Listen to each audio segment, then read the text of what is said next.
Hello everyone. तो यार पिछली वीडियो में हमने जो है पूर्व लग्न वगैरह के बारे में देख लिया था। मूल मात्रक के क्या होते हैं, उनके क्या मान वगैरह होते हैं, कैसे इनको यूज करना है, काफ़ी चीज़ें हमने देख लिया था। लेकिन जो है कुछ चीज़ें और हैं जो कि बहुत इंपॉर्टेंट हैं और वो अभी हमारी बची हुई हैं। तो इस आज की वीडियो में हम उन्हीं को डिस्कस करेंगे, फिर अगली वीडियो में हमारा जो है आंगिक प्रश्न हम हल करेंगे। ठीक है, तो अभी देखो क्या है कि हमने जो है पिछली वीडियो में क्या क्या देख लिया था कि आपके जो है इसमें ये चीज़ बतानी है कि जैसे आपने देखा था क्या होता है माइक्रो, आपने देखा था। ठीक है, आपने देखा था माइक्रो। तो ये जो है हमने क्या बताया था, ये क्या है पूर्व लग्न, यानी कि इसके बाद हम कोई भी मूल राशि का मात्रक लिख सकते हैं। जैसे आपने लिखा क्या, सेकंड लिखा, तो अब होगा क्या कि इसका जो मान है वो हमें बस लिख देना है। ठीक है, हम क्योंकि इसको कुछ इस तरह से हम लिखते हैं, कुछ इस तरह से समझते हैं कि ये क्या है माइक्रो और गुणे क्या है सेकंड है। ठीक है, सेकंड है। तो एक माइक्रो का मान कितना था 10 की घात में ऋण 6 और गुणे में सेकंड। ठीक है, तो अब गुणा हो जाएगा तो क्या हो जाएगा 10 की घात में ऋण 6 सेकंड हो गया। ठीक है, ये क्लियर है। ऐसे आपका क्या होता है माइक्रो, क्या लिखा रहा हूँ, ये हो गया आपका माइक्रो यहाँ पर, और यहाँ पर हमने लिख दिया ग्राम। ठीक है, यहाँ पर हमने लिख दिया ग्राम। तो अब क्या होगा, इसका मतलब क्या होगा कि ये है माइक्रो और यहाँ पर गुणे में ग्राम है। ठीक है, तो माइक्रो का मान अभी भी क्या है, माइक्रो का मान है आपका 10 घात में ऋण 6 गुणे में ग्राम। तो अब क्या आ जाएगा 10 घात में ऋण 6 ग्राम आ जाएगा। ठीक है, ऐसे ही अगर मैंने यहाँ पर माइक्रो और कोई और यहाँ पर मात्रक लिख दिया, जैसे क्या लिख दिया किलोग्राम, किलोग्राम लिख दिया हमने। ठीक है, माइक्रो किलोग्राम लिखा, तो इसका मतलब क्या हुआ कि 10 के घात में ऋण 6 किलोग्राम होगा इसका मान। ठीक है, अगर इसको हमें ग्राम में बदलना होगा तो क्या करेंगे हम, ये जो है इसका मान 10 के घात में ऋण 6 है और 1 किलोग्राम में कितना ग्राम होता है ये चीज़ हमें देखना पड़ेगा। तो यहाँ पर क्या होगा, ये हो जाएगा 10 घात में ऋण 6 गुणे में 1 किलोग्राम, और 1 किलोग्राम में आपका क्या होता है 10 के घात में 3 ग्राम होता है। ठीक है, आपको पता है कि यार 1 किलो में क्या होता है 10 के घात में 3 और ग्राम लास्ट में जुड़ा हुआ है, तो आपका क्या हो जाएगा 10 के घात में 3 ग्राम हो गया। अब ये जो है गुणा हो जाएगा तो आपका क्या होगा, ये जो है देखो आपका क्या हो रहा है यहाँ पर आधार आपका दोनों का बराबर है, घात क्या होंगे आपस में जुड़ जाएंगे। तो ये जो है आपका आधार हो गया और घात आपका ऋण 6 धन में 3 और यहाँ पर ग्राम हो गया। ठीक है, एक जी से हम लिखते हैं ग्राम को, ये हो गया। और 10 के घात में ये क्या हो जाएगा ऋण 3 ग्राम हो गया। ठीक है, तो इस तरह से आपने क्या निकाला, एक माइक्रोग्राम माइक्रो किलोग्राम को बदल दिया आपने ग्राम में। ठीक है, तो आपको ये चीज़ समझ में आ गया होगा कि हम यहाँ पर कोई भी अगर अपना मात्रक लिखते हैं तो उसका मान उसी के अनुसार हो जाता है, जो उसके पहले अनुलग्न पूर्व लग्न जो लगा होता है उसी के अनुसार आपका उसका मान आ जाता है। ठीक है, ये चीज़ आपको बतानी थी। अब जैसे देखो कुछ लोगों को एक्चुअल में इसका मतलब नहीं पता होता है कि यार 10 घात में ऋण 2 का क्या मतलब है, 10 घात में ऋण 6 का क्या मतलब है, इसमें कौन बड़ा होगा, 10 के घात में ऋण 12 का क्या मतलब है, इसमें कौन बड़ा होगा तीनों में। ठीक है, क्या जो है ये 12 दिख रहा है तो ये सबसे बड़ा होगा, या फिर ये जो है सबसे बड़ा होगा, या फिर ये सबसे बड़ा होगा। ये चीज़ें काफ़ी जो है क्लियर नहीं हो पाती हैं जब आप 11 में 12 में होते हो। अब देखो इनको लिखते कैसे हैं। ठीक है, इनको लिखते कैसे हैं, आप भी सबसे पहले समझो कि इनको लिखते कैसे। इसको लिखने का क्या मतलब, इसको लिखते हैं 1/10 घात में 2 हो गया है। ये क्या लिखा जाएगा 1/10 के घात में 6 हो गया है। यह क्या हो जाता है 1/10 की घात में 12 हो गया है। ठीक है, अब देखो और इसको थोड़ा सा और अच्छे से लिखते हैं तो ये 1/100 हो जाएगा। ये क्या होगा 1/में ये इसके आगे 6 जीरो रहेंगे। ठीक है, यानी कि 10 लाख हो गया है। यहाँ पर 1/ और यहाँ पर 12 जीरो, इसको मैं कुछ छोटा कर देता हूँ, जैसे मैं -4 कर देता हूँ। ठीक है, -12 ना करके यहाँ पर 4 कर देते हैं। यहाँ पर कितना जीरो रहेगा 4 जीरो रहेगा। अब ये जो चीज़ है आप समझो कुछ इस तरह से है कि आपने क्या किया कि एक में भाग दिया यहाँ पर 100 से, यहाँ पर एक में भाग दिया आपने 10 लाख से, और यहाँ पर जो है आपने भाग दिया है 10,000 से। ठीक है, इकाई सैकड़ा हज़ार 10,000, एक 10,000 से आपने यहाँ पर भाग दिया है। तो कौन सा जो है बड़ा आएगा, ये चीज़ मैं पूछ रहा हूँ। ठीक है, जो भी बड़ा आएगा उसका मान बड़ा होगा और जो सबसे छोटा होगा उसका सबसे कम मान आएगा। तो इसको अब नहीं समझ में आ रहा आपको कि यार क्या चीज़ है, तो देखो ये एक मैं क्या बोलता हूँ, एक छड़ है। ठीक है, ये क्या है, एक छड़ है जिसकी लंबाई कुछ भी हो सकती है। अब मैं इसको बोलता हूँ यार 100 भाग में बांट दो। ठीक है, तो सबसे पहले आप क्या करें, आपने इसको 100 भाग में इस तरह से बांटा, 1 2 3 4 5 इस तरह से। मतलब अभी यहाँ पर 100 भाग में मैं नहीं बांट रहा हूँ, बट कुछ यूँ समझो कि आपने इस तरह से 100 भाग में बांटा होगा। ठीक है, जब 100 भाग में आपने बांटा और फिर इसी छड़ को आपने क्या किया, 10 लाख भागों में बांट दिया। क्या किया आपने, 10 लाख भागों में बांटा। तो कौन से जो है छड़ का जो है एक एक भाग बड़ा होगा, इस जो 100 भाग में आपने बांटा है उसका एक भाग ज़्यादा बड़ा होगा, कि जो आपने 10 लाख भागों में बांटा है इसका एक भाग जो है बड़ा होगा। ठीक है, तो अब आपको समझ में आ गया होगा कि जो हमने 100 भाग में बांटा है ना, इसमें एक भाग जो होगा वो बड़ा रहेगा किसकी तुलना में, ये जो हमने 10 लाख भाग में बांट रखा है एक एक भाग से। ठीक है, इस वाले इस एक भाग से बड़ा होगा ये वाला भाग। ठीक है, तो और ऐसे ही आपका क्या होगा कि अगर आपने 10,000 भागों में बांटा, ठीक है, 10,000 भागों में बांट दिया, तो क्या होगा, एक भाग जो होगा इसका इसका एक भाग क्या होगा, इस वाले से तो छोटा होगा। ठीक है, इस वाले जो 100 भाग में आपने बांट रखा है इससे तो ये क्या होगा, छोटा होगा, क्योंकि इसको आपने 10,000 भाग में बांट दिया। लेकिन जो आपने 10 लाख भाग में बांटा है इससे तो ये बड़ा होगा। ठीक है, तो सबसे बड़ा कौन सा होगा, सबसे बड़ा ये होगा। फिर इससे छोटा कौन होगा, इससे छोटा 10 घात में ऋण 4 होगा, और इससे भी छोटा होगा 10 घात में ऋण 6 होगा। तो कहने का मतलब क्या अब है कि आपको जब भी ऋण वाली घात दिखती है तो जो जिसका मान सबसे बड़ा दिखेगा ना, जिसका मान आंकिक मान सबसे बड़ा दिखेगा और उसके आगे ऋण दिखेगा, वो सबसे छोटा मान होता है। और जिसके जो है सबसे छोटा दिखेगा, जिसका आंकिक मान घात में आंकिक मान सबसे छोटा दिखेगा उसके पहले ऋण होगा, वो सबसे बड़ा होगा। लेकिन ये ऋण वाले के लिए ही है।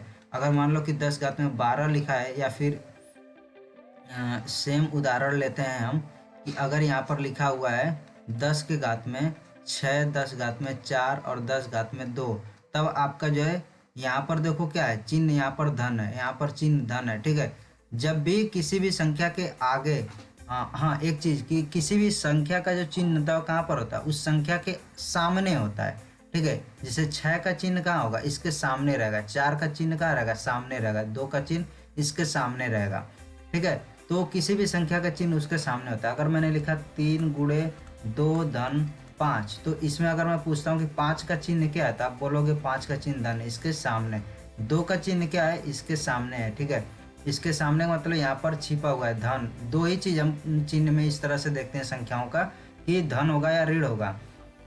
अगर जो है ऋण नहीं लिखा हुआ है तो संख्या धनात्मक होगी। ठीक है, अगर ऋण लिखा हुआ है तो संख्या ऋणात्मक होगी। तो यहाँ पर अगर ऋण धन या ऋण कुछ नहीं लिखा हुआ है तो संख्या धनात्मक होगी। तो यहाँ पर भी कुछ नहीं लिखा था, इसलिए संख्या क्या थी, धनात्मक थी। इसके सामने कुछ नहीं दिख रहा है, इसका मतलब कैसी संख्या, धनात्मक संख्या, धन होगा, इसके सामने छिपा हुआ है। ठीक है, तो एक ऐसी संख्या धनात्मक संख्या। जब भी धनात्मक संख्याओं को हम देखते हैं तो धनात्मक संख्या क्या होती है, हमेशा ऋणात्मक संख्याओं से बड़ी होंगी। ठीक है जब भी आपका इस तरह से घात दिया रहेगा तो उसमें से ये कोई भी यहाँ पर हो वो सब बड़ी होंगी। ठीक है, यानी कि ये सारी संख्या आपकी बड़ी होंगी। 10 की घात में कुछ भी आप नंबर यहाँ पर दे दो, -1 दे दो, 10 घात में ऋण 2 दे दो, इन सभी से क्या होंगी, ये वाली बड़ी होंगी। आपका जो है यहाँ पर घात जो है धन में होना चाहिए। ये चीज़ समझ में आ गया। अब जो है यहाँ पर देखो कि ऐसे जब लिखा रहेगा तो इनका आंकिक मान जिसका बड़ा होगा सबसे, वही संख्या सबसे बड़ी होगी। यानी कि 10 घात में 6 सबसे बड़ी, उसके बाद जो है 10 घात में 4, फिर 10 घात में 2। क्यों, क्योंकि 6 बड़ा है 4 से, 4 बड़ा है 2 से। ठीक है, तो ये चीज़ होता है। यही चीज़ मुझे समझाना था कि आपका जो है ये 10 की घात में 2 का मतलब क्या हुआ, 100 हो गया, और 10 की घात में 3 का मतलब क्या हो गया, 1000 हो गया। तो बस आपको पता है कि 100 और 1000 में कौन बड़ा है, 1000 बड़ा है। ऐसे ही अगर 10 घात में 4 लिखा तो आपका क्या हो जाएगा, 10,000 हो जाएगा। तो अब आपको पता चल गया कि यार ये वाली संख्या सबसे बड़ी है, तो 4 भी यहाँ पर देख रहे हो आप 4 है, और इसलिए जो है ये संख्या सबसे बड़ी है। तो आपको ये चीज़ पता लग गया कि कौन सी संख्या कौन बड़ी होती है, कौन छोटी होती हैं। ठीक है, आपको अब ऋण वाली चीज़ें समझ में आ गई होंगी कि अगर मैंने लिखा 10 घात में ऋण 23 लिखा हुआ है, इसका मतलब क्या हुआ, इसका मतलब ये हुआ कि आपने एक को क्या किया है, 10 के घात में 23 भागों में बांट दिया, यानी इतना छोटा छोटा उसका टुकड़ा कर दिए कि आप पूछो ही ना। वो बहुत ही छोटे छोटे टुकड़े हो गए। ठीक है, अब जो है लंबाई के कुछ और मात्रक हमारे होते हैं। सबसे पहला मात्रक होता है, ये सिर्फ लंबाई के लिए ही यूज करते हैं, ध्यान रखना कि ये क्या है, लंबाई के लिए हम यूज करते हैं।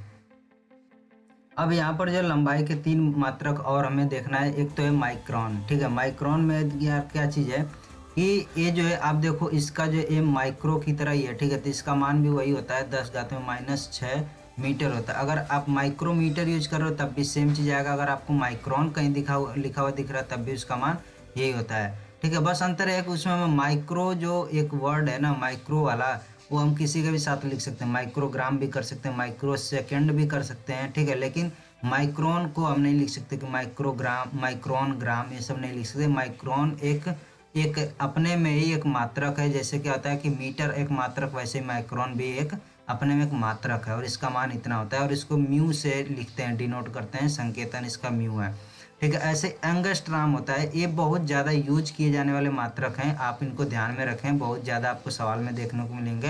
एंगस्ट्राम होता है, इसको क्या करते हैं, दिखाते हैं, ये ऐसे लिख करके इसके सर पर ऐसे एक गोला बना देते हैं। ठीक है, जीरो की तरह, तो ये एंगस्ट्राम हो जाता है और इसका मान होता है 10 घात में ऋण 10 मीटर होता है। सब जो है मीटर में मान है, ध्यान रखना, 10 घात में ऋण 10। और फर्मी आपकी होती है फर्मी। ठीक है, स्मॉल एफ से दिखाते हैं, इसका मान होता है 10 के घात में ऋण 15। आपको ये सभी चीज़ें याद रखनी है। अगर आपको ऐसा लगता है कि काफ़ी चीज़ें याद नहीं हो रही हैं तो आपको कुछ नहीं करना है, एक बार अच्छे से जो है 4-5 पढ़ लो, उसको नोट करके कहीं जो है दीवार पे चिपका लो। ठीक है, उसको जो है पूरे दिन भर में जब भी आओ जाओ कहीं भी कुछ काम करो, उनको बस एक एक बार देख लिया करो, वो एक दिन में याद हो जाएंगे। फिर अगले दिन 5-6 और पढ़ो और उनको भी लिख करके दीवार पे चिपका दो। फिर उनको भी दिन भर 1-2-3 4-5 जितनी बार भी आपको देखना है उसको देखते रहो, फिर वो आपका याद हो जाएगा। फिर जब आप सवाल करोगे और अच्छे से वो याद हो जाएगा, उसमें ज़्यादा जो है आपको और प्रयास करने की ज़रूरत नहीं पड़ेगी। ठीक है, अब जो है लंबाई के तो सारी चीज़ें ख़त्म हो गई, लेकिन इसमें और है कुछ दूरी वगैरह नापने के लिए। तो सबसे पहले हम बात करते हैं खगोल विज्ञान के बारे में। ठीक है, थोड़ा सा हम बात करेंगे इसके बारे में। खगोल विज्ञान का मतलब कुछ यूँ है ना कि खगोल विज्ञान में हम क्या करते हैं कि जो भी हमारे तारे वगैरह हो गए, ग्रह हो गए, उपग्रह हो गए, उनके बारे में हम अध्ययन करते हैं। ठीक है, अभी जैसे आप क्या देखते हो कि आप भौतिक विज्ञान पढ़ते हो, फिर आप रसायन विज्ञान पढ़ते हो। ठीक है, आप अलग अलग ऐसे विज्ञान आपने नाम सुने होंगे। ठीक है, आपके जैसे कि बायोलॉजी हो गया, ठीक है, जंतु विज्ञान हो गया, जीव विज्ञान, जीव जंतु विज्ञान, ये सभी अलग अलग होते हैं। तो आप क्या देख रहे हो कि ये सभी लास्ट में आपके क्या आ रहा है, आपका लास्ट में आ रहा है यहाँ पर विज्ञान। तो है वो किसकी शाखा, विज्ञान की शाखा है, लेकिन हमने क्या किया है, इनको अलग कर दिया है। क्यों अलग किया, क्योंकि एक ही में सिर्फ विज्ञान को हमें नहीं पढ़ना होता है। जब आप आगे जैसे जैसे जाते हो आपको जैसे एक चैप्टर यहाँ पर आपने पढ़ा ना, आपका एक चैप्टर क्या होगा आगे जा करके वो पूरा एक ब्रांच बन जाता है। ठीक है, आपका पूरा एक फील्ड है, एक यूँ समझो कि एक अलग ही विज्ञान की वो बन जाती है, एक शाखा बन जाती है। ठीक है, इसी तरह से आपकी अलग अलग यहाँ पर जो है आप जब 11th-12th में पढ़ते हो तो आपका क्या होता है कि आपको जो है बेसिक बेसिक जो थोड़ी थोड़ी ज्ञान होते हैं वो सभी दिए जाते हैं। फिर आपको जिसमें अच्छा लगता है, जो चीज़ें आपको अच्छी लगती है, आप क्या करते हो उस यहाँ से जो है आप उस चीज़ को उठाते हो। जब आप आगे पढ़ते हो, जैसे बीटेक कर लिया, फिर कोई और हायर एजुकेशन आप लेते हो, वहाँ से आप क्या करते हो, फिर एक एक चीज़ को पकड़ते हो, उसमें जो है आप पढ़ते हो उन चीज़ों को। तो ऐसे ही हमारा यहाँ पर क्या होता है, खगोल विज्ञान होता है। खगोल विज्ञान में हमें बस क्या करना होता है कि जो तारे हो गए, ग्रह हो गए, उपग्रह हो गए, इन्हीं के बारे में बस अध्ययन किया जाता है, सिर्फ इन्हीं के बारे में। ठीक है, तो अब जो खगोल विज्ञान का जब अध्ययन किया था तो इसमें जो दूरी को नापने के लिए मात्रक यूज किए जाते हैं वो अलग होते हैं। ठीक है, आपके जो चांद हो गए, तारे हो गए, फिर आप सूर्य वगैरह हो गए, ठीक है, अलग अलग ग्रह वगैरह हो गए, ये बहुत ज़्यादा दूरी पर होते हैं। तो आप अगर इनको जो किलोमीटर में लिखोगे ना तो बहुत ज़्यादा कुछ इस तरह से 9.9 × 10⁻15 मीटर, ठीक है, इस तरह से, या फिर किलोमीटर, इस तरह से आपके आते हैं। तो ये जो है इस तरह से हमें लिखना थोड़ा सा अजीब लगता है, तो इसलिए क्या किया जाता है कि हम कुछ इस तरह से ट्राई करते हैं कि इनके लिए एक अलग ही मात्रक ले लो। मान लो जैसे एक उदाहरण मैं देता हूँ, तो होता है एक आपका बहुत ही जाना माना एक आपका है प्रकाश वर्ष है, दूरी का मात्रक है, ठीक है। ये बहुत बार आपके परीक्षाओं में सवाल पूछा जाता है कि प्रकाश वर्ष किसका मात्रक है। तो ये जो है किसका मात्रक है, दूरी का मात्रक है, ठीक है। प्रकाश वर्ष जो है आपको देख करके नहीं बोलना कि समय का मात्रक, ये किसका मात्रक है, ये जो है आपका दूरी का मात्रक है। और इसका मान आपका आता है, वो जो होता है आपका 9.461 × 10⁻15 मीटर। और यहाँ पर काफ़ी चीज़ें जो है आप देखोगे जब खगोल विज्ञान में, तो आप सुनोगे कि इस तारे से इस तारे के बीच की दूरी 2 प्रकाश वर्ष है, ठीक है, 3 प्रकाश वर्ष है, 4 प्रकाश वर्ष है। इस तरह से आप चीज़ों को सुनते हो, पढ़ते हो। तो आपने देख लिया कि इसका मान क्या, लेकिन ये मान आता कैसे, आपको ये चीज़ जानना जरूरी है कि ये मान आप खुद भी यहाँ पर कैलकुलेट कर सकते हो, इसको निकाल सकते हो, ठीक है। अब प्रकाश वर्ष के लिए जो यहाँ पर बताया जाता है कि प्रकाश जो है ना, एक साल में, प्रकाश जो है एक साल में जितनी दूरी तय करता है, ठीक है, वो जो है आपका हो जाती है कुल दूरी, वही प्रकाश वर्ष में उतने मीटर के बराबर होती है, ठीक है। तो यहाँ पर जो है हम क्या निकालेंगे कि हम चेक करेंगे कि प्रकाश की चाल क्या है, ठीक है। और दूरी तय करने के लिए क्या होगा कि प्रकाश की चाल क्या है, और आपको समय मिल गया कि एक साल में, ठीक है। आपको क्या हो गया कि मैंने बोला कि प्रकाश जो है एक साल में जितनी दूरी तय करता है, तो आपको क्या निकालना है, बेसिकली आपको निकालना है दूरी। दूरी किसके निकालना है कि प्रकाश के द्वारा, प्रकाश के द्वारा एक साल में तय की गई दूरी। तो प्रकाश जो है, अब इसके लिए हमें दूरी निकालने के लिए दूरी बराबर क्या होता है, दूरी बराबर होता है चाल गुणे समय, ठीक है। तो चाल आपको पता होनी चाहिए। तो प्रकाश की जो चाल होती है वो जो है आपकी होती है 3 गुणे, ये निर्वात के लिए बताया जाता है, ठीक है, 3 × 10⁸ मीटर पर सेकेंड, ये निर्वात में प्रकाश की चाल होती है। आप इसको नोट करके याद भी कर लेना, एक बहुत बार पूछा भी जाता है। और आपका जो एक साल में कितना सेकेंड है, ठीक है, क्योंकि हमें किस में निकालना है, आपने यहाँ पर जो चाल लिखा हुआ है किस में लिखा हुआ है, मीटर पर सेकेंड में। तो आपका जो समय भी होगा वो भी किस में होगा, सेकेंड में होगा, ठीक है। ऐसा नहीं आपको करना है कि यहाँ पर आपने सेकेंड में लिख दिया और एक साल में आपने निकाल दिया घंटे, यहाँ पर आपने गुणा कर दिया, तो वो आपका गलत आएगा। क्यों गलत आएगा, क्योंकि यहाँ पर मात्रक अलग है और यहाँ पर आपका मात्रक घंटा है। यहाँ या तो यहाँ पर भी आप क्या करो, किलोमीटर पर घंटे में इसको बदलो, या फिर जो है इसको अगर आप मीटर पर सेकंड में रख रहे हो तो इसको भी आपको सेकंड में रखना पड़ेगा, ठीक है। तो एक साल में कितने सेकंड होते हैं, ये कैसे निकलेगा, तो बहुत लोगों को कन्फ्यूजन होगा, लेकिन कन्फ्यूज होने की कोई ज़रूरत नहीं है, ठीक है। एक वर्ष में कितने घंटे हैं ये हमें यहाँ पर निकालना है। तो देखो कैसे निकलेगा, एक वर्ष में कितने सेकंड है, एक वर्ष में सेकंड। एक साल में कितने दिन होते हैं, 365 दिन, ठीक है। 365 दिन में कितने सेकंड होंगे, ये अब हमें निकालना है, ठीक है। 365 दिन का मतलब क्या होगा कि 365 गुणे एक दिन में कितने सेकंड होते हैं, ये चीज़ मैं बोल सकता हूँ, एक दिन में सेकंड, ठीक है। अब एक दिन में कितने सेकंड होते हैं ये हमें मालूम चल जाएगा, तो हम गुणा करके निकाल लेंगे। अब एक दिन में आपके जो सेकंड होते हैं क्या हो जाएंगे, 24 घंटा होता है एक दिन में, और एक घंटा में आपका क्या होता है, 60 मिनट होता है, और एक मिनट में आपका 60 सेकंड होता है, ठीक है। तो अब ये आपका क्या होगा, 24 घंटा गुणे 60 मिनट गुणे 60 सेकंड। तो ये जब सभी का गुणा करोगे तो क्या आ जाएगा, सेकेंड आपका आ जाएगा।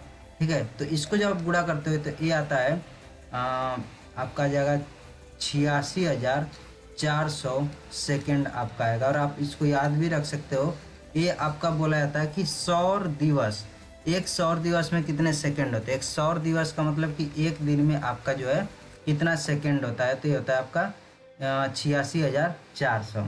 ठीक है, एक बार हम इसको चेक भी कर सकते हैं। गुणा करोगे आप 24 गुणे 6 करते हो तो कितना आता है 144 आएगा। और उसमें 6 का गुणा करोगे तो आपका कितना आ जाएगा, 6 चौको 24, 6 चौको 24 और 2 26 और 6 2 8। तो और कितना हमने सिर्फ अभी कितने गुणा किया था, 24 6 और 6 का 2 जीरो और है तो 2 जीरो और यहाँ पर लग जाएगा, तो 86,400 सेकेंड हो गया। ठीक है, अब 365 का गुणा आप किस में करोगे, इसमें करोगे और फिर उसका गुणा यहाँ पर 3 गुणे 10 घात में 8 में करोगे। तो सभी गुणा होने के बाद से क्या मिलते हैं आपके, ये चीज़ मिलता है। ठीक है, आपका जो है यहाँ पर पूरा गुणा होने के बाद ये चीज़ मिलता है। एक गुणा जो है आप तभी कर पाओगे जब आपको घातांकों के नियम पता होंगे, तभी आप अच्छे से ये चीज़ें कर पाओगे। ठीक है, तो मुझे आशा है कि आपको ये चीज़ समझ में आ गया होगा कि यार ये जो हमारा प्रकाश वर्ष से दूरी का मात्रक है और हम कैसे एक प्रकाश वर्ष में कितने जो है मीटर होगा ये चीज़ निकाल सकते हैं। अब जो है आपको ज़रूरी नहीं कि ये चीज़ एकदम एक्चुअल में पूरा ऐसे याद करना है। आप इसको लगभग में इस तरह से, लगभग का साइन ए होता है, लगभग का चिन्ह ए होता है, आप इसको इस तरह से करके 10 की घात में 16 मीटर भी लिख सकते हो। ठीक है, एक क्यों लिखा गया है इसको भी हम समझते हैं। इसको भी हम सबसे पहले समझ लेते हैं कि ऐसा हमने क्यों लिखा है। अब देखो ना, थोड़ा सा जब काफ़ी लोगों को ये चीज़ लगता है कि यार ये तो क्या है, ये दशमलव में चीज़ है, मतलब ठीक है ये दूरी दशमलव में है, ये सही नहीं लग रहा है, ये दशमलव में नहीं है। ठीक है, मैं आपको बोलता हूँ कि 3.2 गुणे 10 की घात में 3, तो आपको क्या लग रहा है कि ये दशमलव में संख्या है। ठीक है, लेकिन ये दशमलव नहीं है, ये क्या है, जब इसको आप खोलोगे पूरा करोगे 3.2 गुणे यहाँ पर 1000 लिखोगे, अब गुणा करके आप लिखते हो तो क्या आएगा 3 2 और 2 जीरो, तो 3200 लिखा हुआ है। ठीक है, ये दशमलव में संख्या नहीं है, ये दिखने में आपको इतना लग रहा है, लेकिन जब आप इसको खोलते हो तो क्या आता है 9 4 6 1 और इसके बाद से यहाँ पर जो आपके 12 जीरो रहेंगे, 12 जीरो रहेंगे, 12 शून्य यहाँ पर आपके रहेंगे 12 शून्य। मैं 12 शून्य नहीं लिख रहा हूँ इसलिए बस हिंदी में करके लिख दिया। तो यहाँ पर कुछ इस तरह से ये इतना मीटर होता है। ठीक है, इतना मीटर होता है। अब देखो ये क्या है 9,000, अगर मैं सिर्फ इसको लिखता हूँ 9,461, 9,461, तो ये लगभग आपका कितने के बराबर आ रहा है 10,000 के एकदम पास में है। ठीक है, 10,000 के एकदम पास में है, थोड़ा सा ही कम है। तो हम जो है इसको लगभग में क्या करके लिख देते हैं, लेकिन ये बहुत बड़ा नंबर होता है। ठीक है, जब 12 जीरो आप लगाते हो ये बहुत बड़ा नंबर हो जाता है, तो इसलिए हम क्या कर देते हैं इसको लिख देते हैं ये आपका 10 की घात में 16 मीटर के बराबर है। ठीक है, जब आप बहुत बड़े नंबर्स को इस तरह से देखते हो तो आप जो लगभग में सारी कैलकुलेशंस जो भी आपके हल करने वाली चीज़ें करते हो, लेकिन आप जो है ये सारे काम सिर्फ अपने इस फिजिक्स वाले जो 11-12 में ये चीज़ें पढ़ते हो यहीं पर आप करते हो। जब आप जो आगे कहीं पर एक्चुअल में जब आपको काम करना होता है तो आपको सारी चीज़ें ध्यान में रखनी होती हैं। आप इस तरह से लगभग में कोई भी कैलकुलेशन नहीं करते हो। बस अभी आपके क्या होता है कि यार इतनी मतलब कि मेन चीज़ होता है आपका कॉन्सेप्ट समझना। अगर आपको कॉन्सेप्ट समझ में आ गया है तो फिर आप कोई भी काम कर सकते हो। तो इतना चीज़ें ज़रूरी नहीं होती कि आप जो है जो भी गणना कर रहे हो, जो भी हल कर रहे हो उसमें एकदम परफेक्ट आप करो। ठीक है, तो इसलिए हम जो है बहुत बार इस तरह से भी 10 घात में 16 मीटर लिख करके भी काफ़ी जो है काम कर लेते हैं। ठीक है, और ये चीज़ आपको जो है अब समझ में आ गई कि ये जो है दशमलव नहीं है, ये दशमलव में कोई संख्या नहीं है, ये एक्चुअल में पूरा आपका एक पूर्ण संख्या ही है। ठीक है, आपकी एक पूर्ण संख्या है, यहाँ पर पूर्णांक एकदम है। ठीक है, तो आज की वीडियो में इतना ही, और मैं आशा करता हूँ कि जो जो चीज़ मैं आपको समझाने की कोशिश किया हूँ आपको अच्छे से समझ में आ गए होंगे। और अगर कोई डाउट रहता तो यार यहाँ पर जो कमेंट बॉक्स में नीचे आप कमेंट कर सकते हो, और यार कुछ चीज़ें हैं जो कि मैंने पिछली वीडियो में आपको बोली थी, आप वो लेक्चर सभी देख लेना। अगर आपने नहीं देखे हैं तो मैं आपको बोलूँगा कि आपको डिस्क्रिप्शन में वो लिंक फिर मिल जाएंगे, आप उनको जाकर ज़रूर देखिए, क्योंकि अगली वीडियो से जब आपको आंकिक प्रश्न हल करने होंगे तो आपको घातांकों के नियम, वैज्ञानिक संकेतन के ये सारी चीज़ें पता होनी चाहिए। ठीक है, तो मिलता है नेक्स्ट वीडियो में। सो तब तक के लिए अपना ख्याल रखिए और जो भी लेक्चर्स हैं उनको देखते रहिए।